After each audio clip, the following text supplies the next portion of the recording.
नौजवानों को नहीं जाना चाहिए, जाएंगे तो लव जिहाद में फंसा दिया जाएंगे। छोटे बच्चे हैं क्या, लॉलीपॉप चूसते हुए वहां पर पहुंचेंगे कि जाएंगे और लव जिहाद में फंसा देंगे? नियत से आपके पता लगेगा ना कि आप वहां पर क्या करने के लिए गए। यहाँ भी विक्टिम कार्ड खेलेंगे। तारीफ कर दूं कि आपने कहा है मैं दिवाली मनाता था, मैं होली मनाता था, मुझे ना कोई पहले रोकता था ना आगे कोई रोक सकता है, ये मेरा अपना तरीका है और मैं इसे हिंदू मुस्लिम एकता के लिए करूंगा, ये मेरे यहाँ का कल्चर है। Very good sir.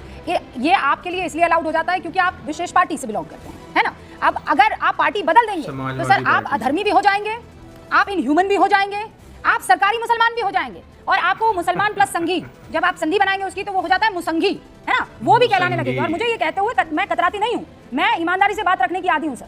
अभी तो समाजवादी पार्टी में इसीलिए आपके पास छाता है, आप सब कर सकते हैं और आप सेक्युलर कहलाएंगे। प्रोफेसर साहब समाजवादी पार्टी के प्रवक्ता फराज किदवई जी क्या कहलाएंगे? सेक्युलर है। वाह। पर रूबिका लियाकत हाथ में कलेवा बांधेगी, माथे पर बिंदी लगा देगी तो उसे सरकारी मुसलमान का तमगा दे दिया जाएगा। बिल्कुल क्लियर है ये। नहीं रूबिका जी, मैं डिस्कनेक्ट करता हूं आपसे। अब सुनिए, मैं डिस्कनेक्ट करता हूं। रूबिका जी सुनिए, देखिए प्रधानमंत्री जी, आदरणीय प्रधानमंत्री जी और नीतीश कुमार, मैं दो लोगों का एग्जाम्पल दूंगा।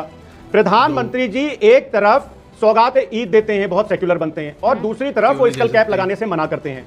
उनकी इस बात का सम्मान करते हैं, भाई ठीक है, उनका जो अकीदा है वो ये इस बात की, उनके पर्सनल बिलीफ के हिसाब से उनको इजाजत नहीं देता है। नीतीश कुमार ने भी अभी टोपी पहनने से मना कर दिया। मैं कलावे पहनने की तो बात ही नहीं कर रहा हूं, आप थोड़ा पीछे चले गए। मैं तो आज ही की बात करती हूं। आपके प्रिय मित्र अबू आजमी, जानते हैं उनको? फोटो दिखाऊं उनका मैं आपको? नहीं, मैं डू यू नो हिम? मैं जो हूं रूबिका जी, सुनिए फराज भाई पहले मुझे बताइए, do you know this man called Faraz भाई, do you know this man called Abu Azmi? Rubika ji, मैं जो हूं अबू आसिम साहब को भी जानता हूं। Alright, wonderful. When he says मुझे रोज निमंत्रण आते हैं लेकिन मैं ना तिलक लगाऊंगा ना ही कलाई पर कुछ बांधूंगा, अगर वो मुझे हटाना चाहते हैं तो मुझे वहां से हटा दे, मुझे इससे कोई फर्क नहीं पड़ता। अब ना देखिए रूबिका जी, फराज भाई, अगर प्रधानमंत्री नरेंद्र मोदी ससम्मान स्कल कैप लगाने से, जालीदार टोपी लगाने से इनकार कर देते हैं तो वो क्या हो जाते हैं? वो ध्रुवीकरण करने वाले, हिंदुत्व का एजेंडा आगे ले जाने वाले प्रधानमंत्री हो जाते हैं। ये लाल टोपी पहने हुए आपके भाईजान ये कहते हैं ना मैं कलेवा बांधूंगा ना मैं टीका लगाऊंगा, जिसको जो करना है कर ले। ये क्या कहलाएंगे? What will he be called? ये सेक्युलर। आप सुनिए रूबिका जी, आपने बड़ा लंबा सवाल पूछ लिया। अबू आसिम साहब टीका नहीं लगाते हैं, कलेवा नहीं बांधते हैं, ठीक है, चलिए वो उनकी अपनी पर्सनल चॉइस है। लेकिन शुभांशु अधिकारी बोलते हैं कि अगर मुसलमान, सुनिए अबू आजमी की पर्सनल चॉइस को रूबिका लियाकत आप मुझे जवाब देने दीजिए। इलॉजिकल बात पर मैं आपको टोकूंगी। रूबिका जी, आप व्हाई इज इट नॉट प्रधानमंत्री personal choice to not wear a skull cap and Abu Azmi's personal choice to not wear a कलेमा? सही बात है रूबिका जी, आप मुझे पूरी बात तो करने देंगी? कैसे करने दूं भाई मैं? शुभेंदु अधिकारी बोलते हैं कि अगर मुसलमान विधायक जीत करके आ गए तो उनको विधानसभा से फेंकवा देंगे। गलत बोलते हैं वो। भारतीय जनता पार्टी का इंटेंट है, प्रॉब्लम ये नहीं है। घटिया चीज बोलते हैं वो। हाँ, वो भारतीय जनता पार्टी से निकाल दिए गए। अबू आजमी जो करते हैं घटिया काम करते हैं। भारतीय जनता पार्टी से निकाल दिए गए। अरे छोड़िए, भारतीय जनता पार्टी में कौन नहीं आपकी? आप अपनी बात कीजिए। अगर घटिया है शुभेंदु अधिकारी तो कहिए अबू आजमी घटिया नंबर 1 है, कहिए। रूबिका जी, शुभेंदु अधिकारी घटिया नंबर 1 है? नहीं, अबू आसिम साहब ने ऐसी कोई बात थोड़ी ना कही हिंदू भाइयों के लिए। उन्होंने तो अपनी पर्सनल चॉइस बोली, तो इसका मतलब आप प्रधानमंत्री जी के लिए भी यही बोलेंगे कि वो अपनी पर्सनल चॉइस थी? फिर क्या नीतीश कुमार जी के लिए भी यही बोलेंगे? आपके लॉजिक से जा रही हूं। आपने कहा कि कैसा आदमी है देश का प्रधानमंत्री के स्कल कैप नहीं लगाता, तो मैंने आपसे कहा अबू आजमी कैसा आदमी है जो कलेमा बांधने से इंकार करता है, तो आप कहते हैं अबू आजमी तो पर्सनल चॉइस है मैडम, पर प्रधानमंत्री के नाम ये पर्सनल चॉइस। अरे 20 सेकंड रूबिका जी, 20 सेकंड दे दीजिए। अगर आप ये कहना चाह रही हैं अबू आसिम साहब के बारे में कि मैं वो कहूं कि वो घटिया आदमी है, तो क्या आप प्रधानमंत्री जी को कहेंगी? ये चलिए मैं कहूंगा अबू आसिम आदमी साहब को, आप प्रधानमंत्री जी के लिए कहेंगी कि वो घटिया आदमी है? हिम्मत नहीं कहेंगी ना? यही प्रॉब्लम है। प्रॉब्लम ये है कि प्रधानमंत्री अगर कहेंगे कि आपकी भैंस चुरा ले जाएंगे तब आप नहीं कहेंगे, प्रधानमंत्री जी कहेंगे। घाट पर प्रश्न पूछा था कि आपका मुसलमानों से रिश्ता क्या है, इस देश के प्रधानमंत्री ने यह कहा कि मैं ताजियों के नीचे से जब तक नहीं निकलता था मेरे मुहर्रम पूरे नहीं होते थे, ईद के दिन मेरे घर पर खाना नहीं बनता था, पड़ोस से मुसलमान आकर मेरे घर पर खाना दे जाते थे। यू कम ऑन मिस्टर, दोहरा चेहरा है, दोहरा चेहरा मैंने आपका एक्सपोज किया है। अबू आजमी की पर्सनल चॉइस है, अबू आजमी की पर्सनल चॉइस है। 20 साल से मुद्दा बना रहे हैं आप प्रधानमंत्री नरेंद्र मोदी का। अभी मुझे बताइए ये अबू आजमी से लेकर मेरी आवाज डाउन कर दी होगी। पूरा विश्वास मुझे है, मेरी पूरा आवाज विश्वास है, पूरी दुनिया को सुनाई गई है। क्योंकि प्रधानमंत्री जी को कुछ कहने के लिए किसी की हिम्मत नहीं है, किसी की औकात नहीं है। क्या बात कर रही हैं आप? आपकी आवाज ही नहीं गई।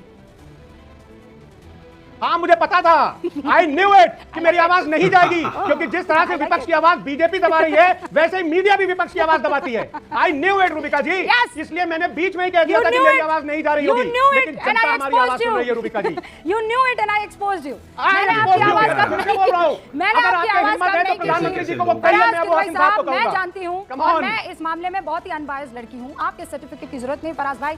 बंद कमरे में जब आप नहीं, तो हमें भी आपके introspect सर्टिफिकेट की जरूरत नहीं, आप मैडम। मंथन कैसी बात कर रही करेंगे हैं आप? तो अपने आप आपको इस बात का एहसास हो जाएगा कि आप कहाँ खड़े हुए हैं, इस वक्त नजर आ रहे हैं। शिवम, नमस्कार दोस्तों, welcome to debate plus show.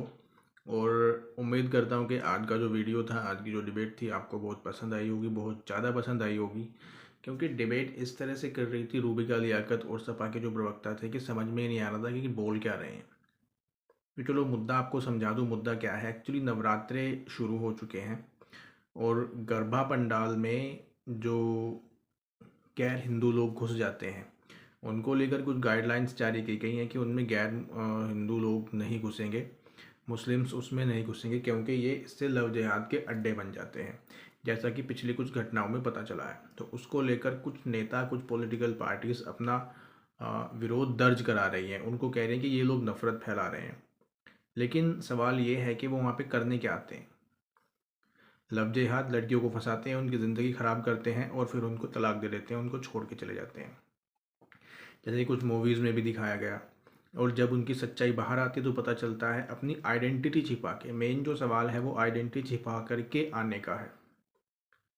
अब जैसे अभी रूबिका लियाकत बोल रही थी कि अबू आज़मी जो हैं सपा के, वो बोलते हैं कि मैं कलावा नहीं बांधूंगा, टीका नहीं लगाऊंगा, पर मैं सेक्युलर, लोग उनको सेक्युलर बोल दिए, उनको समाजवादी पार्टी से हैं।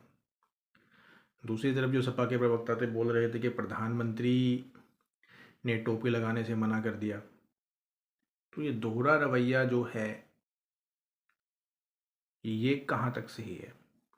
अगर विपक्ष का कोई नेता ऐसा करने से मना करता है तो उसको उसकी पर्सनल चॉइस बोला जाता है। कई बार नेता आपत्तिजनक बयान दे देते हैं तो पार्टी के जो प्रवक्ता होते हैं उसको बोल देते हैं कि ये पार्टी की ऑफिशियल लाइन नहीं है, ये उनका व्यक्तिगत कथन हो सकता है, उनकी व्यक्तिगत लाइन हो सकती है, उनकी पर्सनल चॉइस हो सकती है।